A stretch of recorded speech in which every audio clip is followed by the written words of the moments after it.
Oh, man, the Out of Bounds Show, SEC Insider Hit, brought to you by RPT Rick's Pro Truck. New retail location, Gluckstadt, Madison County. Spraying bedliners and lift kits. All at RPT and Rick's Pro Truck. Visit ricksprotruck.com. New location, Gluckstadt, Madison County. We have another client, partner. Ace Bolt and Screw. Yes, opening a new store in Gluckstadt a little bit later in the summer, powered by DeWalt Tools. The Out of Bounds Show, ESPN 105.9 The Zone. We're streaming live on the Out of Bounds radio app. You can watch the show right now on our YouTube channel. Search Out of Bounds Sports. It's National Fried Chicken Day, and we were talking about, the best fried chicken in gas stations around the state. And there's some great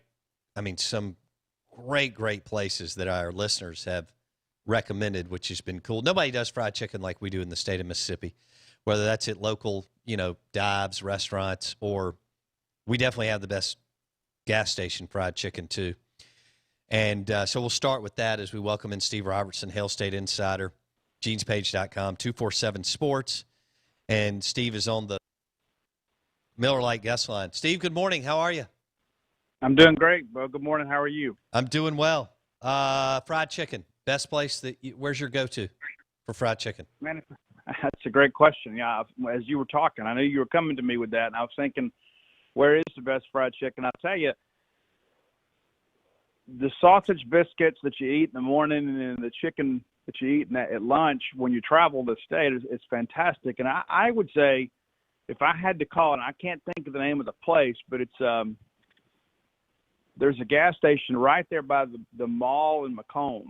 Okay. You get off the interstate right there, and they do fried chicken, they do barbecue, and sausage biscuits. Probably the best sausage biscuits in the state.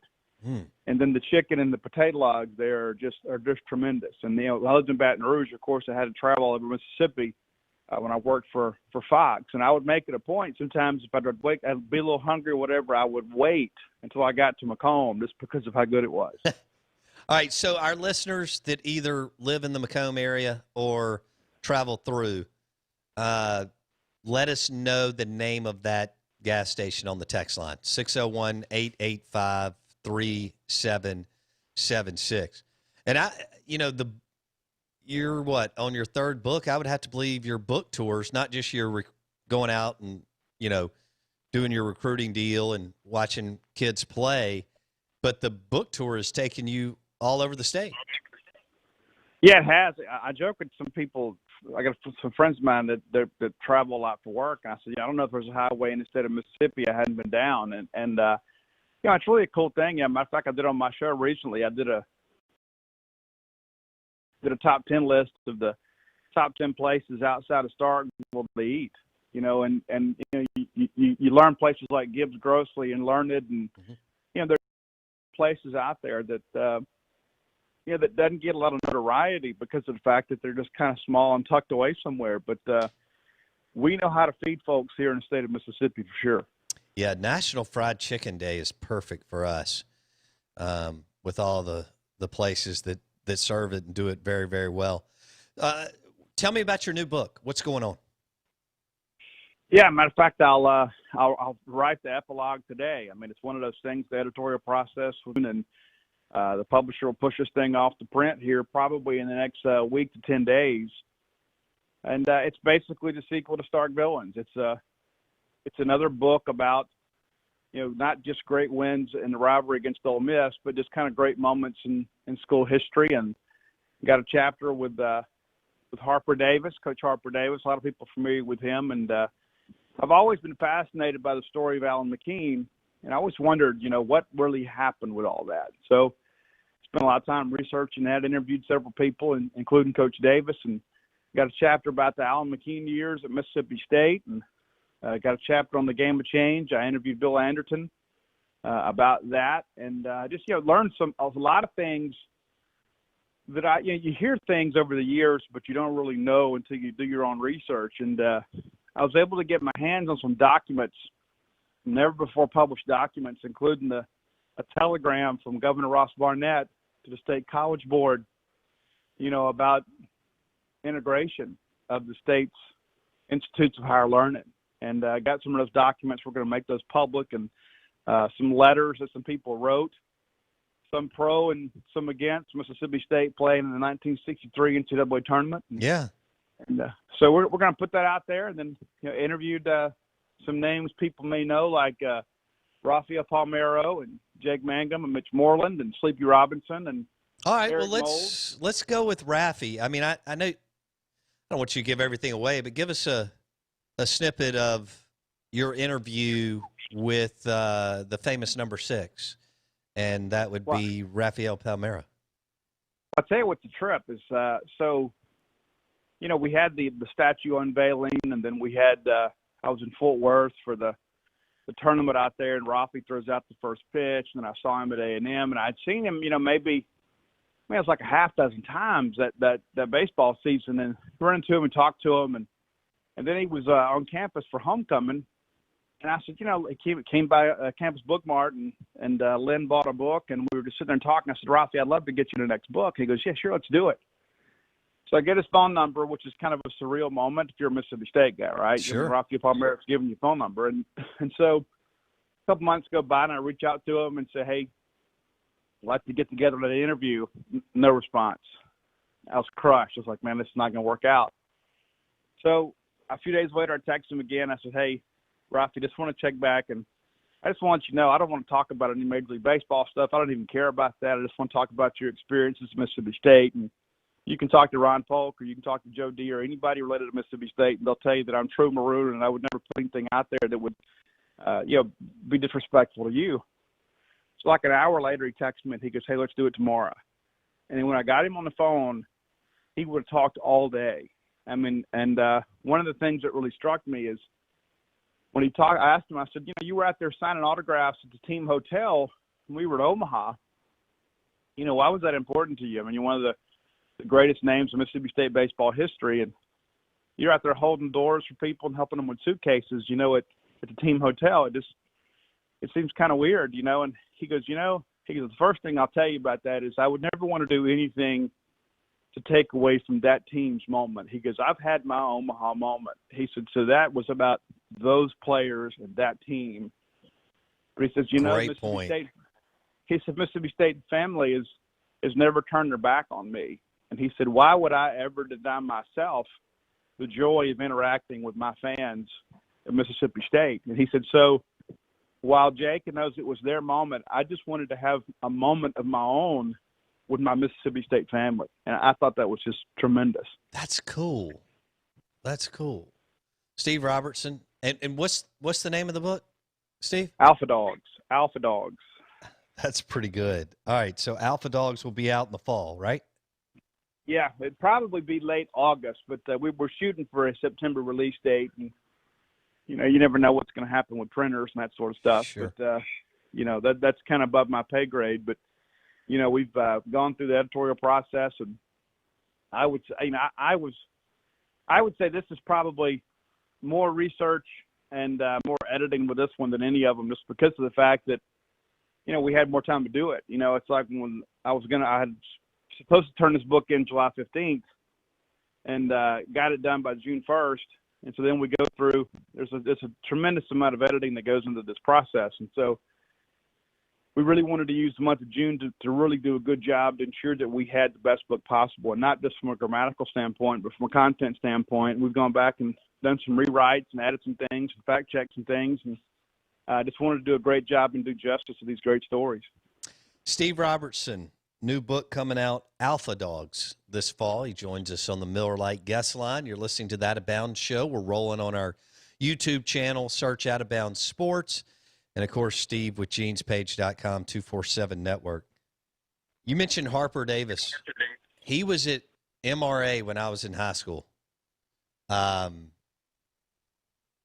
an assistant coach under Jack Carlisle.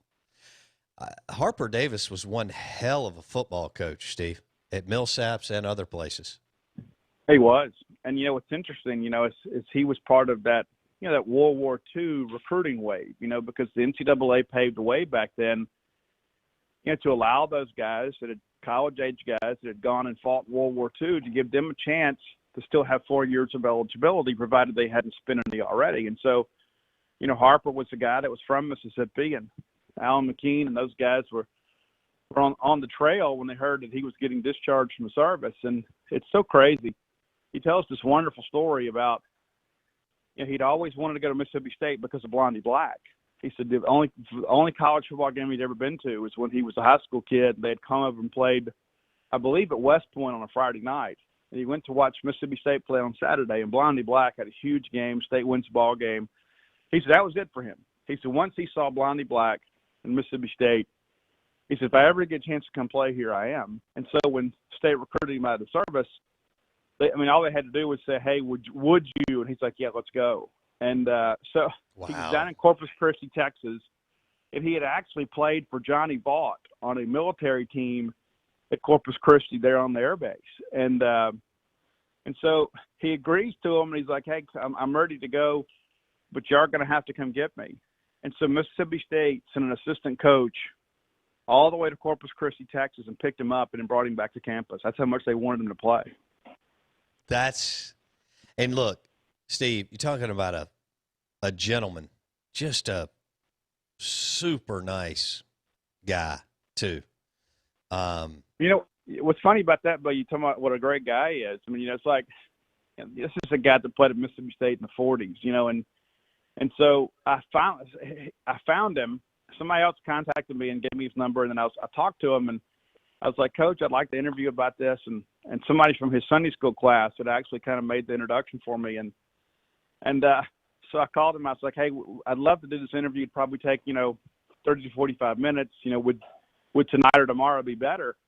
And he goes, man, neither. He says, I'm leaving town, and I don't know when I'll be back. Well, he was leaving to go stay with his son because of the coronavirus pandemic, and they didn't want him out and moving, because he's in his 90s, and they wanted to make sure he was, had somebody to look after him and stuff. And so then I come to find out that Brad Jones, former Mississippi State first baseman, Brad, is his great nephew. And so Brad tracks him down for me and finds out which uncle he's with, and I get him on the phone, and he was so gracious and so wonderful to me. We spent the first half of the interviewing me, want to know how I became a Mississippi State person and who my dad was, and what my dad did for a living. Yeah, he's just, and he's another one that would have just talked all day. He was so grateful to have somebody reach out and kind of want to tell his story, and I'll never forget that. There's always conversations with these books. You look back and say, you know what, I may never get a chance to have this conversation again.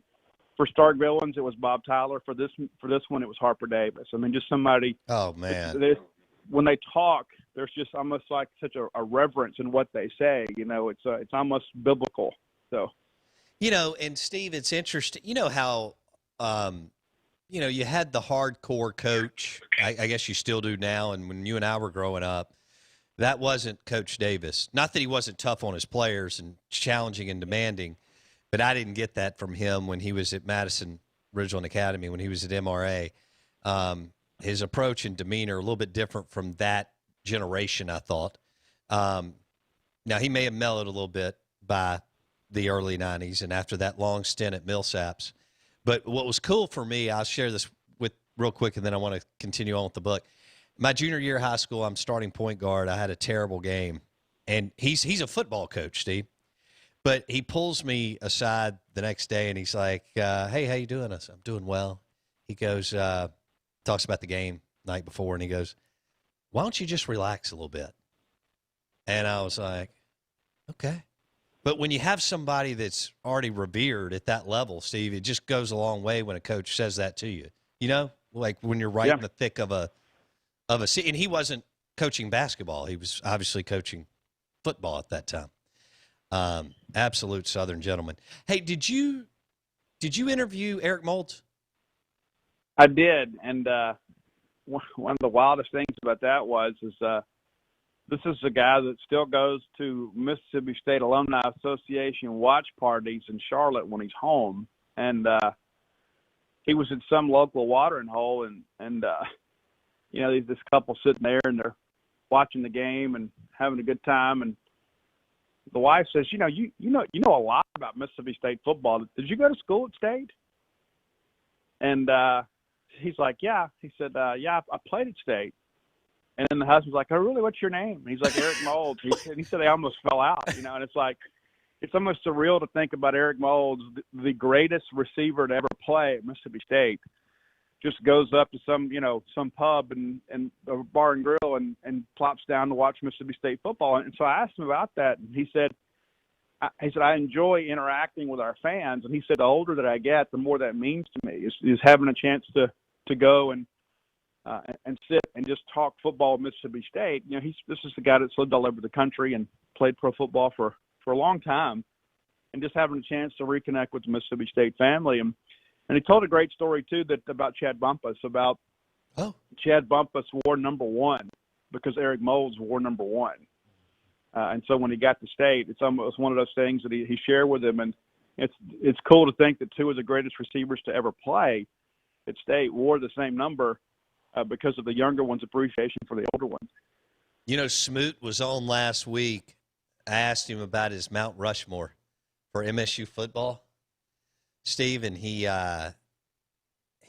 started with Moulds and how, you just kind of forget how good he was. I think, 93, 94, 95 or something like that? That's right. Yeah, you got it. Because he was a Prop 48 and then 93. Yeah. And can you imagine? And look, Cheryl's a phenomenal coach and did amazing things for MSU and A&M and so on.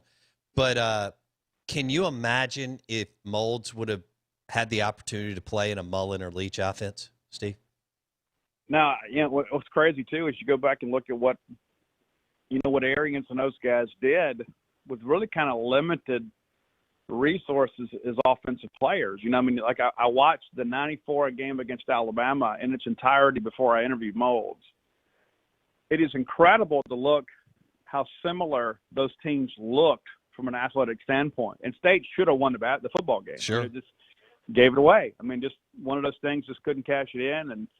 And Michael Davis, I interviewed Mike for the book too, and we talked about that game, but also just about what a freak that Moulds was. But the thing that he shared that most people wouldn't know is just how great he was in the huddle in the locker room, that he was just so incredibly driven to win the game. There was nothing that he wasn't capable of doing and wasn't willing to do. And he's another one of those guys too. It's so funny. Got his phone number, to some contacts, and I texted him and told him, hey, here's what I'm doing. I'd love to be able to sit down and have an interview with you. And he calls like a minute later. He just immediately calls and says, let's do it right now. He's happy to do it. And those are the things I think the fun part is there are some people you look at, almost in awe. And I think Moulds is one of those people, yeah. But he's so down to earth and really, really still so committed to Mississippi State and excited about what's happening in Bulldog football. Now, Steve, he was in, what was he, Moss Point, Greene County? Where was Moulds? He's in George County. George County. Yes, that's what I meant. Yep. George County. Okay.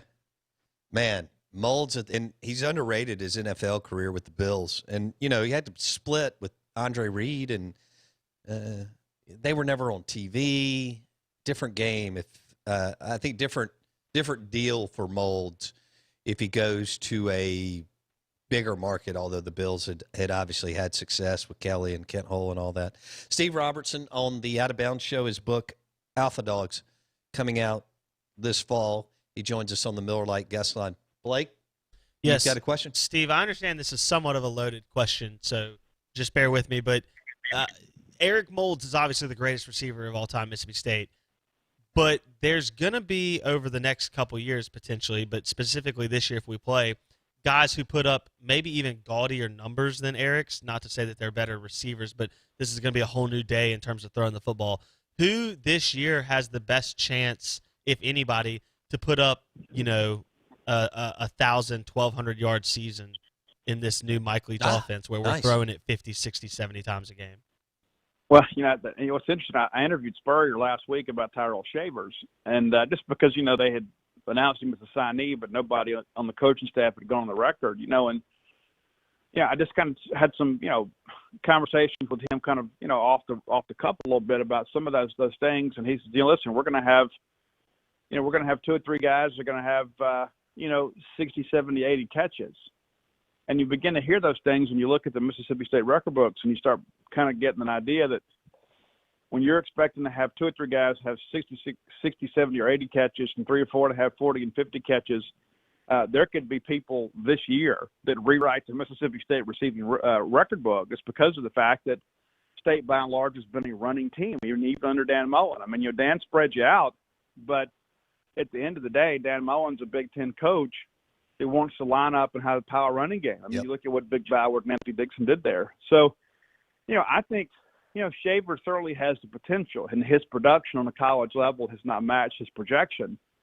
But he's the guy that has some potential. But I think, probably Bo's favorite player on the team, Osiris Mitchell, has a chance to have a big year. I mean, I've been told that he's done great in workouts, and and he's the guy too that was a questionable take in the first place because he was a late qualifier, and Gonzalez had whiffed on some guys late and ended up taking him late.